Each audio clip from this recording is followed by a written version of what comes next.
Libraries may be the perfect place to find stories. Rows of documents, both fact and fiction, flood the shelves. In this library, the rows never end. This week on the podcast, join Dan of Almost Bedtime Theater and myself, Zach Walsh, as we explore his solo all-ages journaling game, The Librarian's Apprentice. Tasked with retrieving documentation from the endless library, build, explore, and traverse the winding rows of books and shelves facing monsters, challenges, and your own doubts in this upcoming game. The library is waiting for us right now on Schedule for Launch. Welcome to Schedule for Launch, a podcast to discover the projects that you may have missed. This week, I'm really excited to be joined by another youth creator. We were talking about this on the last episode, which you haven't heard yet, because as of recording, it goes out tomorrow. But Dan, thank you so much for joining me to talk about The Librarian's Assistant and your own podcast, Almost Bedtime Theater. I'm really excited for you to be here. Thank you. It's Librarian's Apprentice. Oh my gosh, I did it again. The Librarian's Apprentice. Oh, I knew I was going to get it wrong. I have it written right here in bold, and I still did it wrong. No worries. We're going to be talking about The Librarian's Apprentice, which is this really cool journaling game, and I'm so excited to be talking about it. Well, thanks for having me on. Oh, this is great. Yeah, we were talking, well, let's see, we got on 20 minutes ago, and we've just been yammering on about everything, so I'm glad that we're kind of moving on and getting ready to actually chat about you and what you're doing. So can we let the audience know a little bit about who you are and what you're doing in the space? Absolutely. Right. So my name is Dan Bronson Lowe. I'm with Almost Bedtime Theater, and really I'm in this place now with these family-friendly games that were very much sparked by my daughter's interest in having a podcast. Really? So yeah, we started playing just like little story games with her when she was about 5 or so, collaborative storytelling kind of deal. Yeah. And then moved into adding some randomization to the outcomes. Getting a little more game-like. I have certainly played role-playing games in my past, although there was that dry spell you hear about so often once adulting kind of kicked in. There were a lot of years without, but she was an excellent excuse to start doing it again. So we played, and then as she was, certainly getting a little older and more familiar with the game mechanics, we started playing a variety of games, role-playing games. And ultimately, when she was about 9, she decided she wanted to have a podcast. And we talked a little bit about what are things she's interested in and what could we do. And this was me also being the supportive parent, but not diving in just yet, because I know nothing about podcasting. But we decided to do a podcast about playing games with kids, role-playing games with kids. Yeah. And from that springboard, we ended up recording just some of our gaming sessions. And I have to admit, for me, it was partly testing if this was going to be one of those things she really gets into and we do for a while, or is this something we do once or twice and that's all she wanted. And I figured, if nothing else, what I was going to get out of it were these recorded sessions with her, which was something I was really wanting anyway. And it turned out that she took a hankering to it. And so we ended up doing a number of episodes. Then ultimately, I ended up learning about and starting to publish some of the content and games that we were playing, not always on the podcast, but getting those out.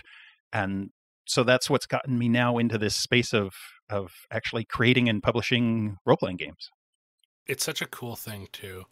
I think that one of the greatest things about podcasting in this space, and hearing that about your daughter as well, it's so much easier to get into than people expect. Like, if you can get a quasi decent microphone, you can get going. Like, that's really, really all you need. And there's so many good, like, cheap microphones now that can get you started. So the other thing, though, that I noticed looking at what you've done with your daughter for games, a couple that stick right out. Dragon Dowser's on there. Banda's Grove, which is huge. I love Oh, yeah. Pandion games. There's just some, and then obviously Dungeons and Dragons. But what do you think sparked her wanting to hop into podcasts, and specifically role-playing game podcasts? Because I guess part of that's something special between the two of you. But I think there's got to be a little bit more to that story. There is indeed.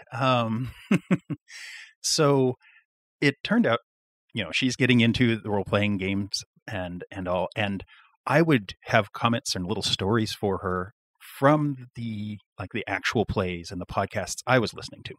Okay. And of course she's like, oh, well, can I listen? And I'm like, not to that one. In fact, not really to any of them. Most of them. And then I, in my search to find family-friendly podcasts, I found Dungeons and Dragons and Daughters. And if you're not familiar, it is a dad, his twin daughters, and a rotating guest. And they started when the girls were, I think, about 8. Started playing D&D 5e, all learning together. Yep. The dad had played D&D before, but not 5e, and so then it's this progression. And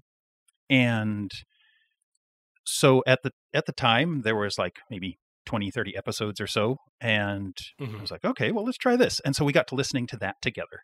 And we got a ways before suddenly she was listening to it without me. and then it's like, well, that's all the episodes. Don't know what to tell you. Okay, so she's starting them over. I know that right there is where she saw what those girls were getting to do. And was like, I want a podcast. And it was a very quick step to a podcast with a role-playing game. So that's absolutely what I can point to as the spark/culprit for this little event. One of the great things about that choice with her, too, whether she realized it or not, the great thing I find about actual plays and role-playing game podcasts is that if you cannot think of something to be creative with, you can always fall back on the mechanics for a little push. And that is so useful. I've been on a couple different actual plays, whether guesting or on Tale the Void, which I've been doing for two years now almost. Okay. And just being able to be like, I don't know what to do. Roll a dice. Let's see what happens. It's so useful and great to be able to just hop in. I think it's incredibly sweet that you're doing that. I love playing games with kids. My entire job has me doing that. So. Oh, excellent. Yes.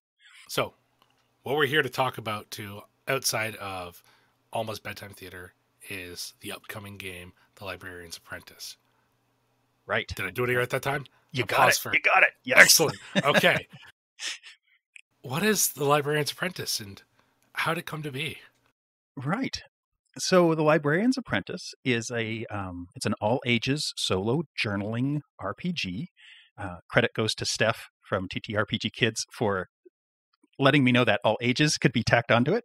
It was meant to be family friendly, but it's like, oh, that's a good phrase. I'm going to take their phrase. Last week's guest. Yeah, there you go. Yes, exactly.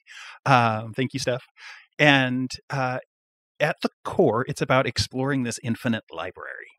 You're traveling around, you're discovering places and patrons and secrets, and you're trying to find these 6 documents that presumably your librarian has sent you on, you being the aforementioned apprentice. Yeah. And it's all based on the Firelights system, guided by Firelights from RP at Fari RPGs. And really, that game, when it was first, first came out. Yeah. When he had that first version out, I was playing it, and that's where I was like, okay, this is a lot of fun. And then the next day, I was thinking about the game some more, and I thought, oh, so I want to make my own. How can I play in this space? And very quickly ended up with the what if question of what if Kiki's Delivery Service happened in, so far so good, happened in Emmy Allen's Stygian Library. Oh, that's so cool. I love the Stygian Library. I have been fortunate enough to play in it myself. But I just thought, okay, that awesome, fantastical library, right? Maybe switch the tone a bit. Yeah.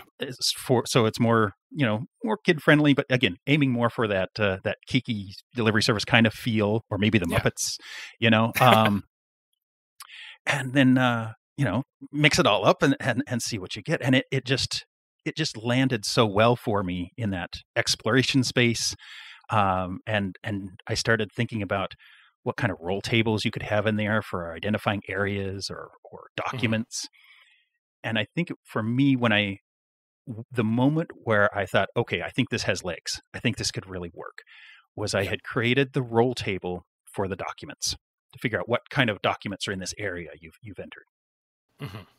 And as a key part of that, I wanted the concept of document to be very loose. So yes, it could certainly be books, but it doesn't have to be books. It could be all kinds of different things. You've got an infinite library, go nuts.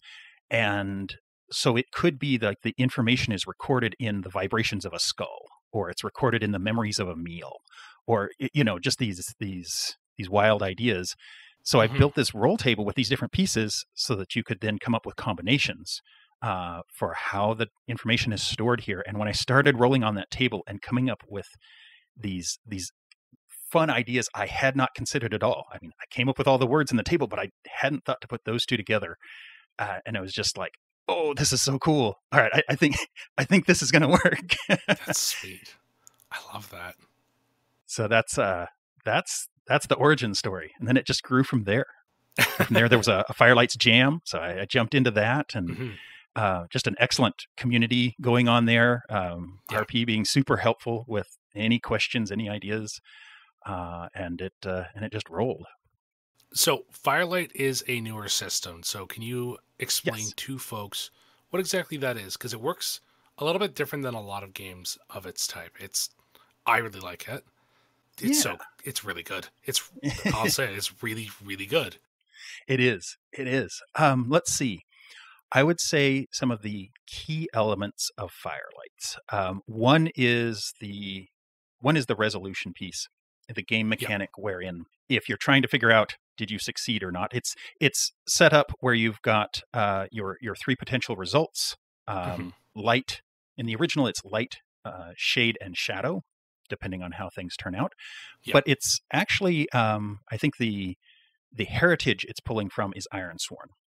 In an effect. So what you do is you've got a deck of cards and you got a couple of 6-sided dice.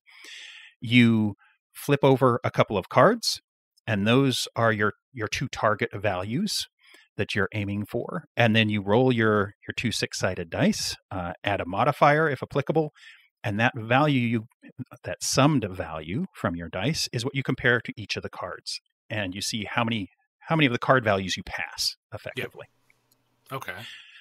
I would say another key component of it is that as you're going along, you are creating a map with those cards. So you're putting down the cards, they're being put above and below other cards, and you end up with this map space. I think the original concept was aiming for some sort of like a Metroidvania kind of feel to the map. And then you've got your token moving along the map, and then you're also rolling on the dice tables to get suggestions as far as what might be in that space. So is it betrayal, or is it what's the theme? What's the potential story there? Who might you have met? And then you can write up as much or as little as you want and carry on. And then in Firelights, there are also let's see, they're not called complications. There are creatures you can run into that can be a problem. Cool. So you've got this battle mechanic where you're trying to create a stack of cards, and the number of cards is equal to or greater than this target number for the beast you've run into. But I think those are like, I would say, three main mechanics in there. There's actions, and there's a lot more to it. I don't want to sell it short. It's got a lot more going on too. That's the very skinned down version. Speaking of creatures, I wanted to ask you about this because they're cool. You have five 5 creatures. I almost forgot about the Tumblefluffs. Do not forget the Tumblefluffs. Yes. These things are cool. I especially really like the thing that lives below. That concept is so incredibly cool to me. So when you're thinking about themes and settings in this, like, you got these creepy creatures like I'm going to probably butcher this, but the Nociphage? That's exactly how I pronounce it. Yep. All right. The book lickers. Yes. What goes on in your mind for this? Because you're trying to make something that's very, one, kind of scary, but also approachable to a kid. Yeah. Yeah. There's a balance for certain. Mm-hmm. I think the balance was clean. I guess as a cleaner example of balance, I suppose the thing below would count. It was originally just this. It's like there's something that rumbles around underneath, and what's it going to do? And the first idea was it's basically a sandworm from Dune, but under the library kind of thing. Totally fair. But then it's like, well, but how do you? Okay, how do you scale it so that it's maybe this fun thing or something you can interact with, or this mystery? And so yes, it leaves little notes about all the stuff it ate. With the nosophages, I think for me it was I feel they are basically the scariest thing in there from my perspective. It's so creepy.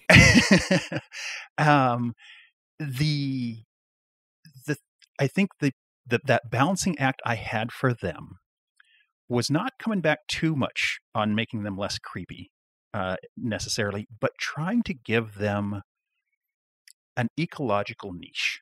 They aren't just a boogeyman. They have a purpose. They're part of the ecology of the library. Even though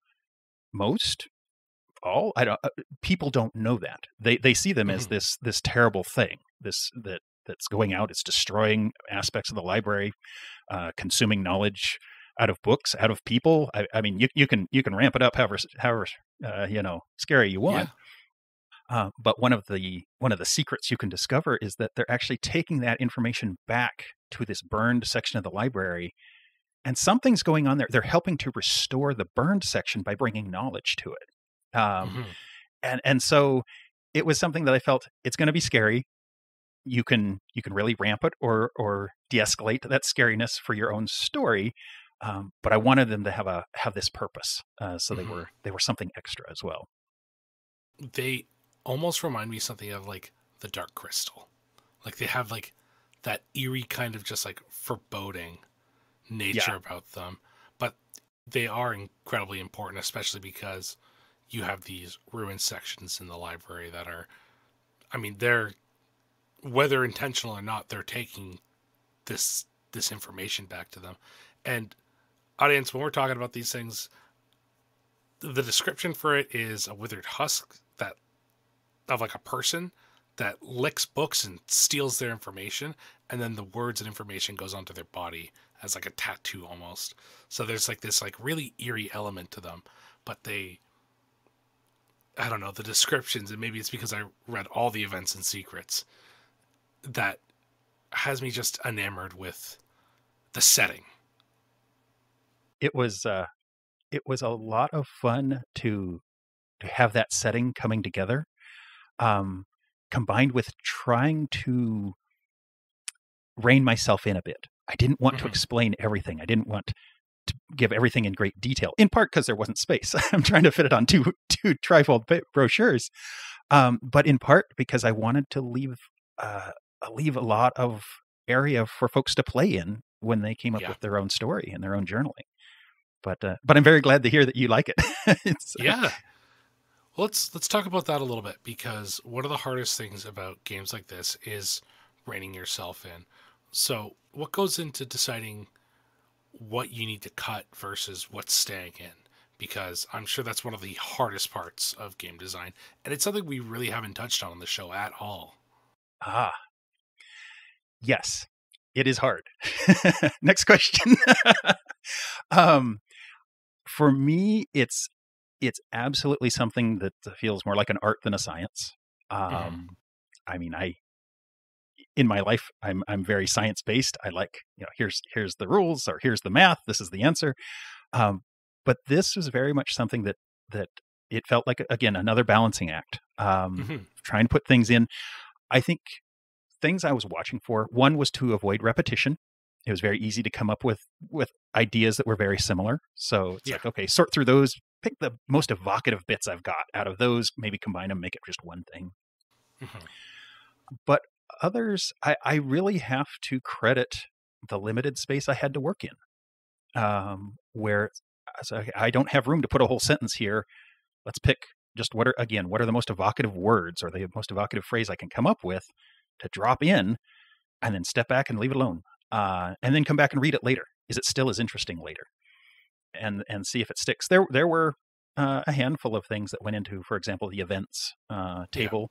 But later on, it's like, okay, it's a perfectly applicable event. It's fine, but it's fine.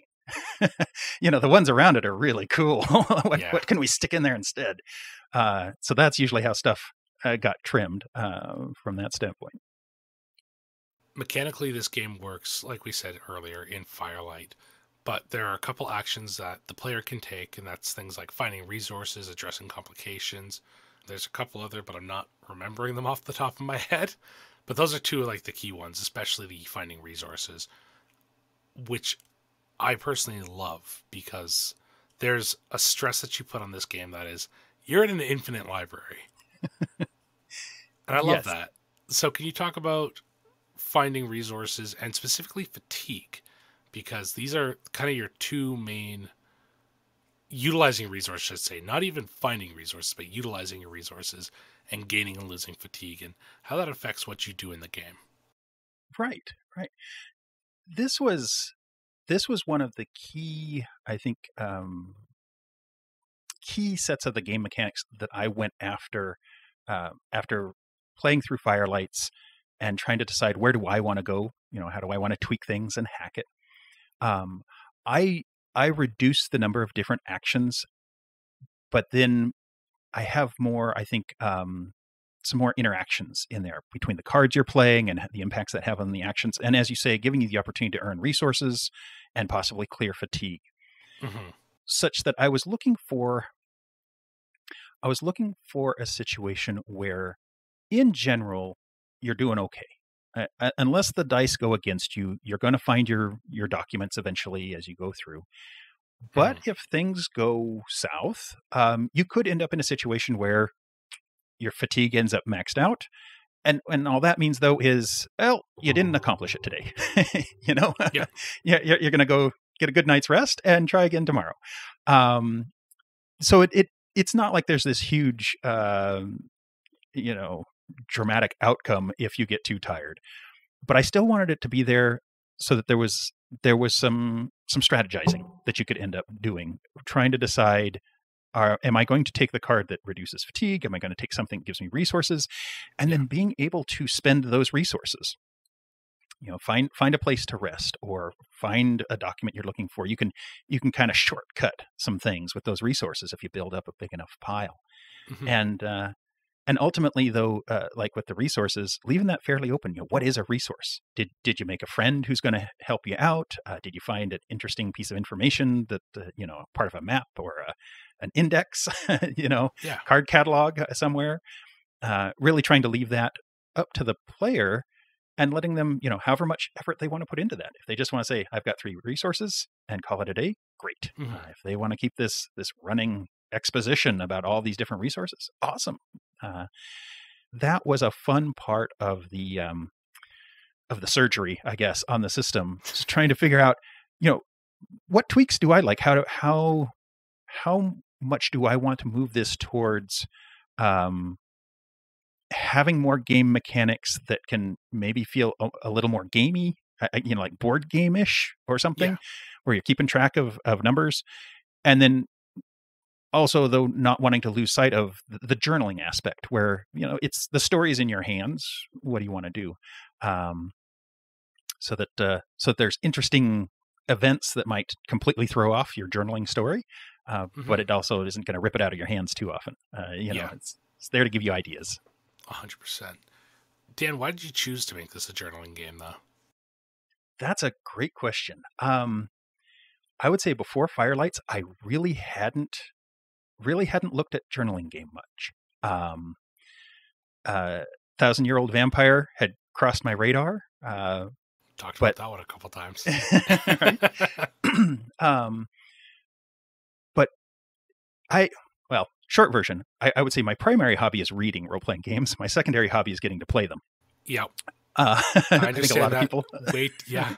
Right there. This entire podcast made it so much worse than I expected. Yep. But in that, I really hadn't gotten into the journaling game piece. And so Firelights, when I tried it out, it was really a light bulb moment for me. It's like, wow, this is cool. I like this. And so then I started doing the researching. That's my go-to. It's like, oh, this is cool. Okay, now what can I find? What can I read up on? What are the good ones? What are people saying? What else do I have to try? I've bought enough bundles, right? It's like, I'm sure they're in there. Yeah. What do I got? And that was really a lot of fun. And what I got thinking about, because this is, again, my default also, is the family-friendly version. Is there something there, that my kid might like to play?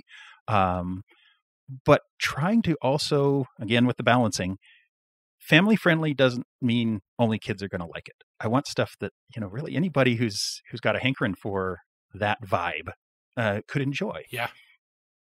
And so that's where I ended up with. It's like, okay, well, Firelights had that journaling thing going for it.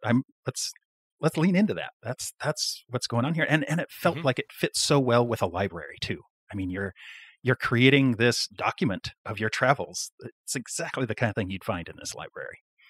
One of the things I really like about this game, and it's my own imagination maybe, is that it almost feels like there is a section of this library very early on where a new apprentice can go and pluck a written notebook off the shelf, and it's their librarian's story.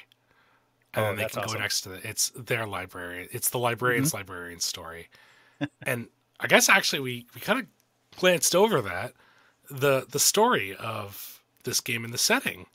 We talked about the setting of the Infinite Librarian, how cool and amazing that is. But who the player is, we kind of totally glazed over that. Oh, yeah. So yes, you're this apprentice. I really like the idea of it being an apprentice, kind of leaning into the witch library combo. It shows up now and again, but I like that mystical element. I just love libraries. Libraries are just amazing places. I've done my time volunteering in libraries and so on, and it was always fun. And so I have a lot of respect for librarians and people who work in libraries. So thank you, anybody who might be listening that fits that criteria. But as far as the character and then kind of building up the story of the character, I decided to double down on the Ironsworn side of things. One of the things I love about that game system are the truths. You go through and you pick your truths.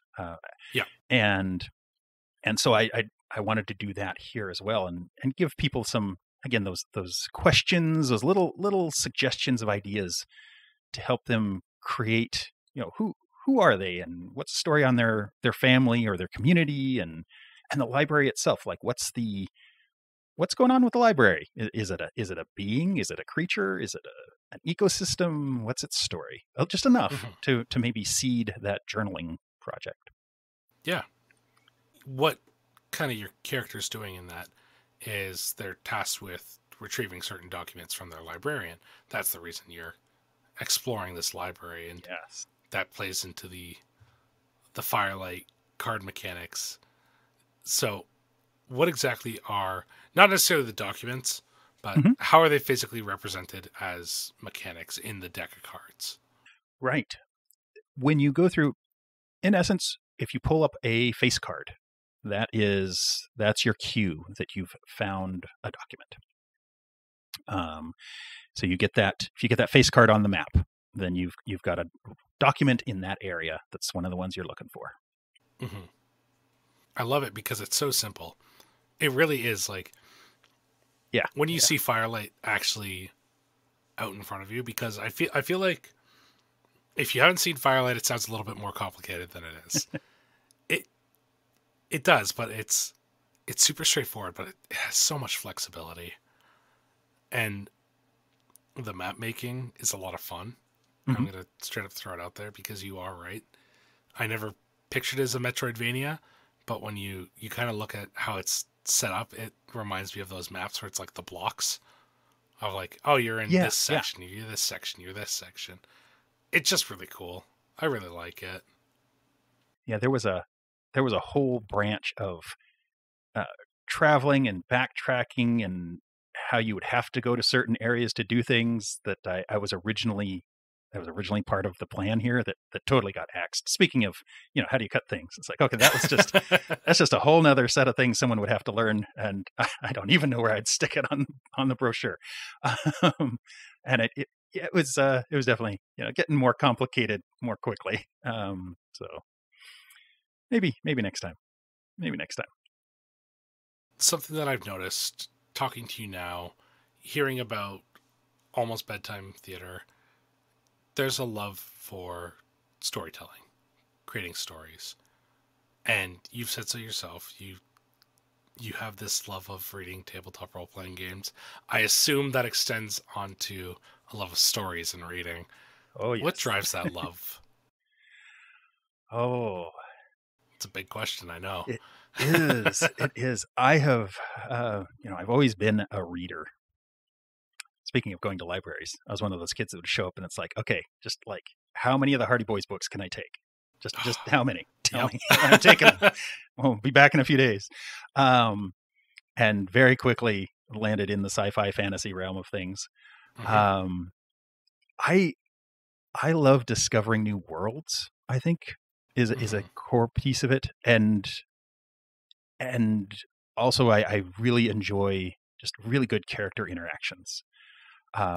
When you got a couple characters talking and it's like, that sounds so real. I can just hear that. I really enjoy those. And then ultimately it's all fodder for the greater tornado of ideas that's in my head that then I try to, make use of later on running a game or what have you. Oh yeah. Yeah. The stories are, man, I just love them.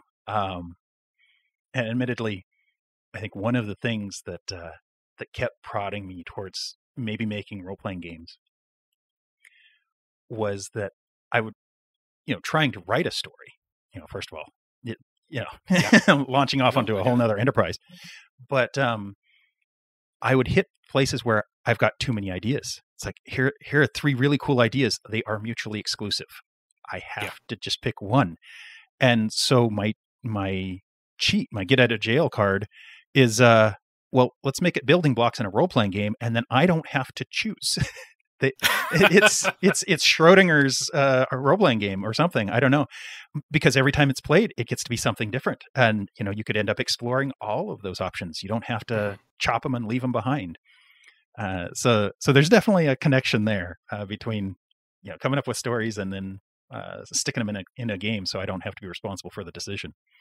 The closest thing I can think of for that is when you're a game master and you make 5,000 different characters and you're like, I'll never get to play these. I know NPCs.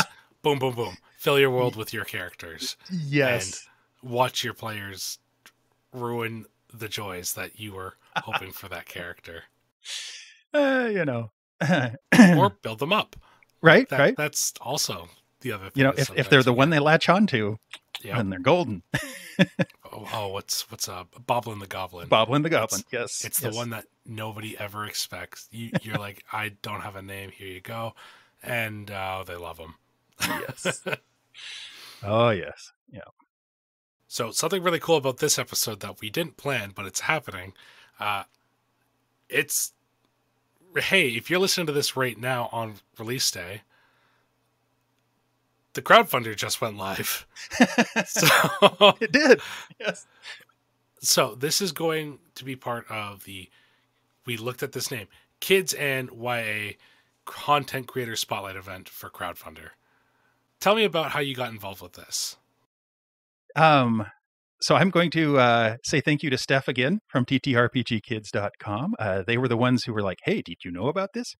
And the funny thing is, I had actually been already looking at using Crowdfunder to try to do a print run of the Librarian's Apprentice.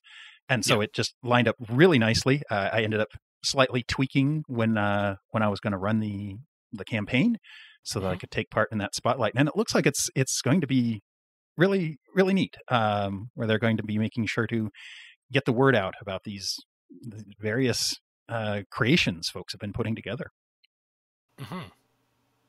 What's crowdfunder been like? Because the first people I believe that we talked to about it, we talked to somebody, I cannot remember who it was right now, and I'm really bummed that I can't shout them out, when crowdfunder kind of first came out. And I know that for people looking to crowdfund themselves, crowdfunder has been amazing. What's it been like on your side of things, looking at setting up crowdfunder as a crowdfunding source? This campaign and Crowdfunder is my first go at crowdfunding. So I don't have direct experience to say it differs in this way or that way to say Kickstarter. But I first heard about it from, it was Andy, Pandion Games. They were doing their Dungeon Journal. Actually. Mm-hmm. Yeah, that might be who I talked to. Okay, great. And he had nothing but good things to say. And so when I was like, okay, am I going to do this thing? I guess I'm going to do this thing. That's where I went first. I thought I'll check this out. And it has been, there's definitely a learning curve, but it's not bad. I mean, me going in with no experience in crowdfunding, I'm able to figure things out. There's I will say absolutely their customer service. If you've got any questions, they are there. They're constantly having Ask Me Anythings. They're putting out webinars. They're holding office hours. If you can't make any of that, and you just shoot them an email, they are on it. It has been super, super helpful. Which was what I needed. I mean, there were plenty of places like, I need somebody to hold my hand because I am clueless right now.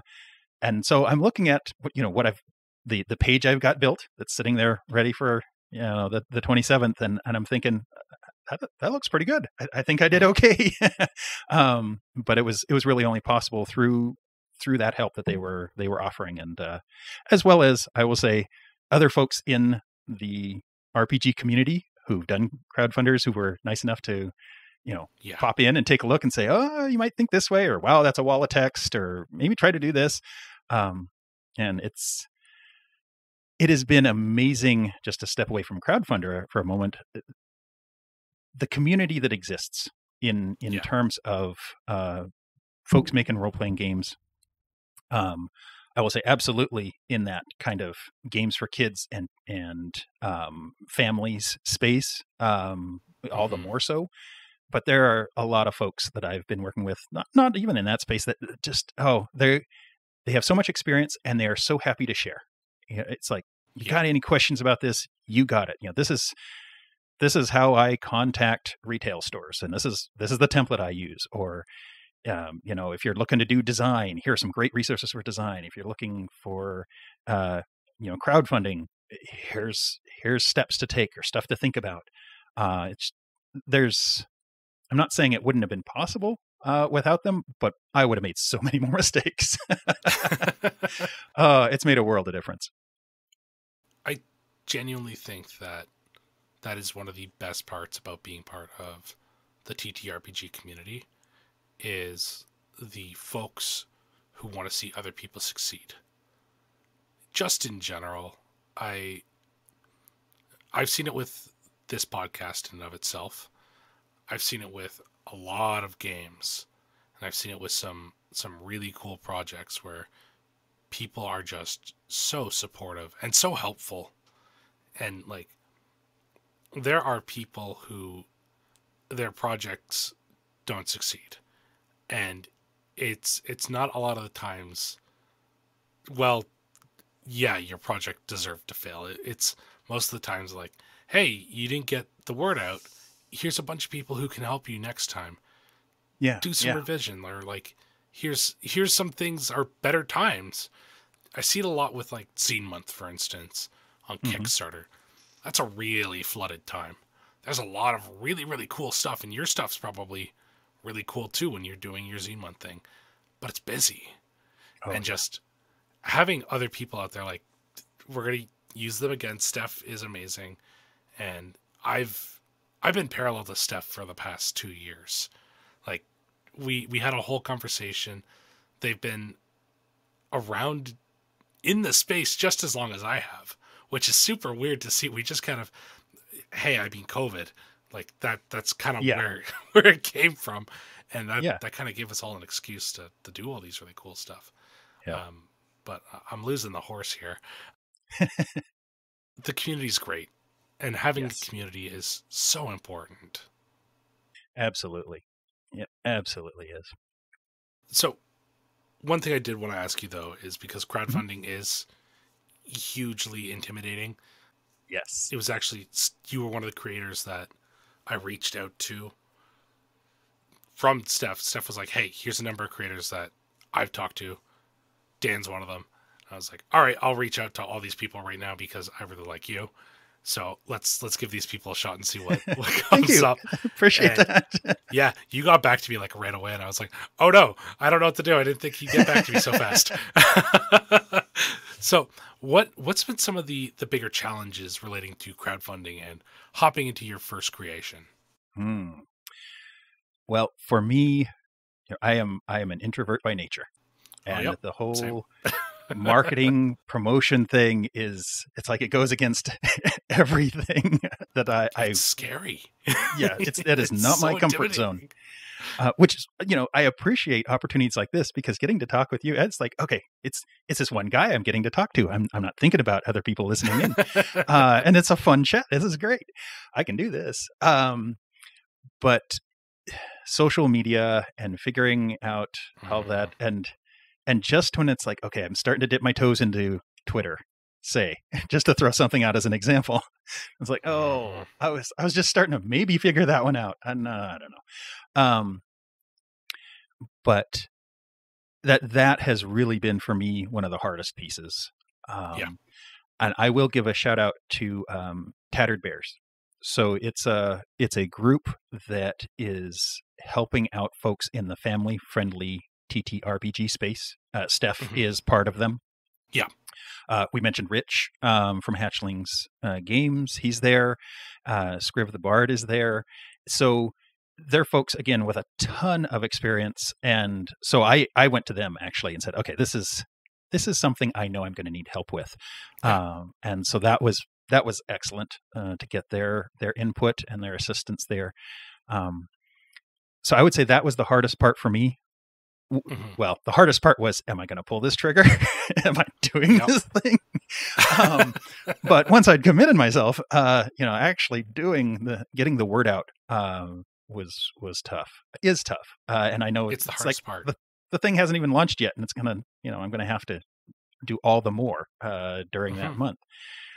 But on the other hand, getting to hear from people who like it, who like the game, who are excited about the idea and are telling me, hey, I'll be in line. I want a copy of this.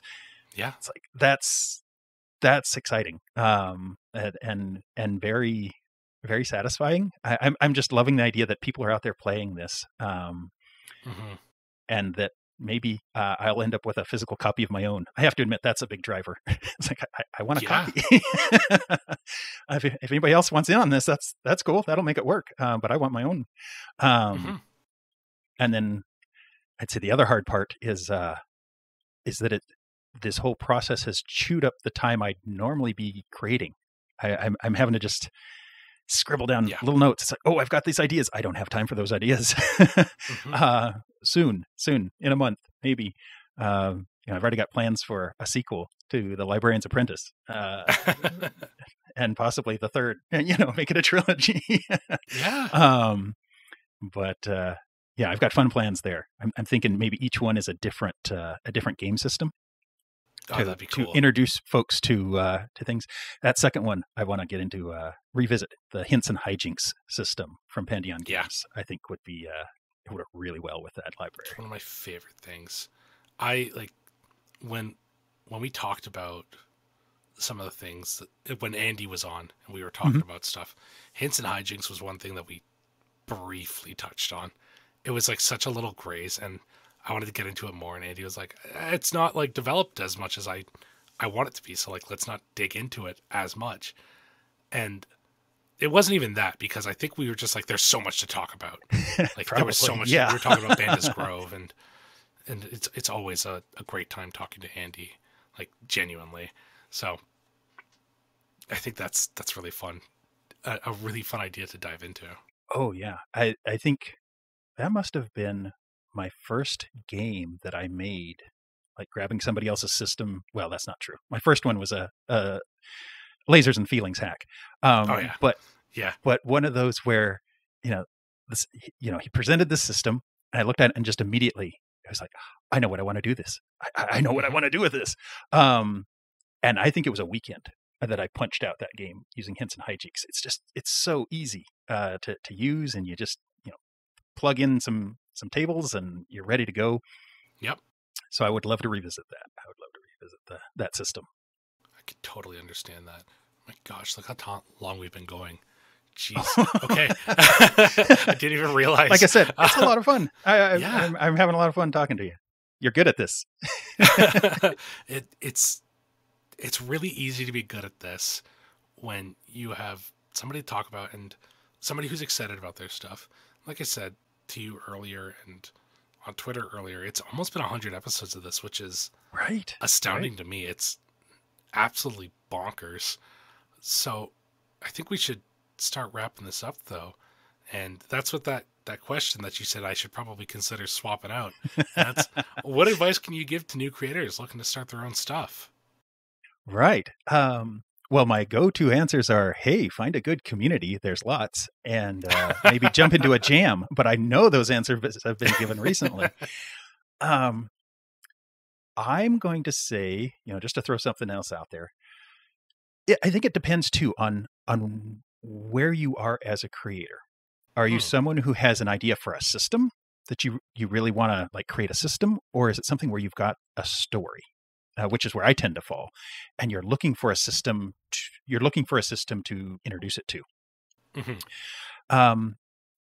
But I'm going to say, read the other RPGs if that isn't already one of your hobbies. Find some stuff that maybe you don't normally step into.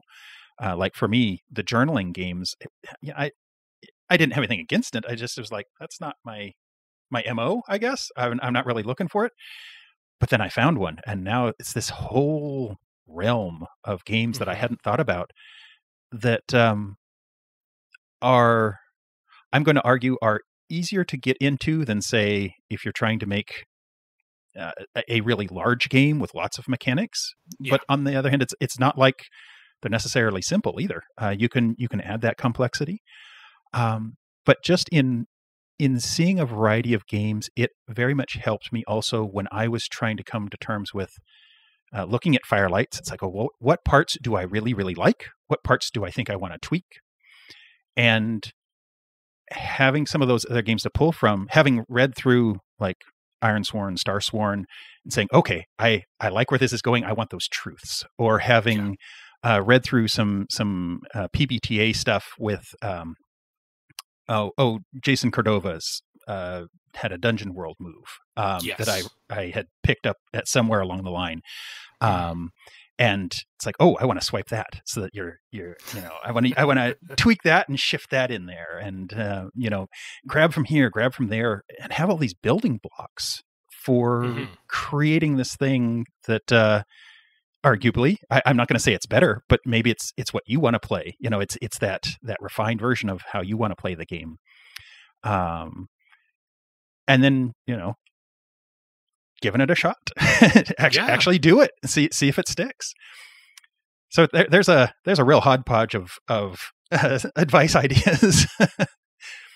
I think one of the coolest parts about that is I said parts really weird there. That's that weird accent that I was talking about before we started recording, where Canadian American just kind of mashes because I live on the border. One of the coolest parts about that, though, is in 100 episodes almost, I don't think we've had anybody really say, go out and find inspiration, like in one way or another. But like, it's such a, I think it's something that's so vital and important. Like we've talked about like rehashing things that you really like and owning what you like, but like you don't need to be the next Iron Sworn or the next Rune. Like, make a game for you is so key. Something that you like.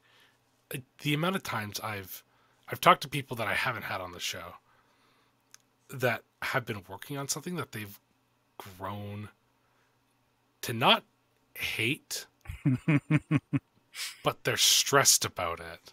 Yeah. And it's like, why are you putting yourself through that if you're not going to be happy with it? Like, do something that brings you joy. Like, none of us are getting rich through this. We're not wizards. There's not many of us. I say that and I'm not saying he's rich, but like, we're not all gonna be in the position where we can make this our full-time jobs.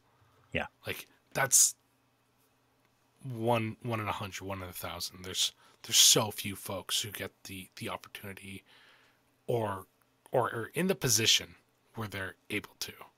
Mm-hmm. So have fun with it while you can. Like, definitely. Yeah. Yeah. Super important, Dan.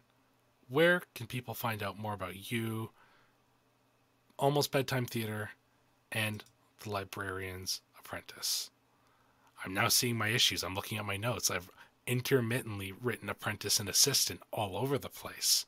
So it's not you. It's past you. It's me. It's my fault. And I've been throwing out a lot of shade at past Zach recently because I've done some weird things in some recent episodes when I go back and edit. So I'm throwing more shade at past Zach. So current Zach listening to this. Yeah. For now, the one-stop shop would be my bio link page. So that's bio.link/almost bedtime theater. That has all the links for the Librarian's Apprentice, including the crowdfunder links. Any social media I'm actually attempting will be linked to there. My itch page is there. My very, very sparse drive-through RPG page is linked to there. And then it also has links to the podcast, and which you can also find pretty much any of the major apps will have it. Mm-hmm. Yeah, it's like I looked at that a couple days ago just to like have a listen through on Almost Bedtime, and like you've got all the big ones hit, and I think anywhere else would be redirected from one of them. So yeah, like that's the thing. So you can find Almost Bedtime basically anywhere, but as always, folks, those links are going to be down in the description below. Go check out Almost Bedtime Theater. Go check out the crowdfunder for the Librarian's Apprentice. This game's super cool. Like, you can go and get like one of the bare bones copies on itch, but the physical is something that I'm sure will be really cool. Like, aesthetically, this super pleasing game. I love it. I think it's super fun. I played a couple rounds to make sure that I knew what I was talking about. It's a lot of fun. You've done something very special, Dan, and I'm gonna say that just outright. You've done something very, very special here with this game. Thank you very much. I appreciate it. Well, you deserve it. Dan, thank you so much for joining me on the podcast this week. It was an absolute blast having you here. Oh, my pleasure. My pleasure. And audience, thank you so much for listening. Dan and the Librarian's Apprentice, they're launched right now. Like today. Go fund it on crowdfunder right now. Check that top link. Till next time, though, take care of yourselves. We'll see you on the next one. Bye. Thank you so much to Dan for joining me on the podcast this week. Dan was kind enough to share a copy of the game with me, which I know I talked a little bit about in the actual episode itself, but it's super good. This game really strikes a fine balance between exploration and giving you a spark of creativity to make something that's truly your own. The crowdfunder for the game is going live today, so hop right on it and show Dan some support because I know he would really appreciate that. Check out that top link, you can get right there. And speaking of appreciating support, thank you all for joining me again this week. You lovely listeners have been really promoting the show, and I super appreciate it. However, there's not going to be a new episode next week because, if you can hear it, I'm having a hard time talking. I want to make sure I'm recovered so that the guests can understand what I'm saying, basically. Other than that, though, episode 100's upcoming, and I'm working on getting in contact with some really cool folks to do something a little special for that. I'll keep you posted, though. That's everything from me. Take care of yourselves, and I hope to see you somewhere out there.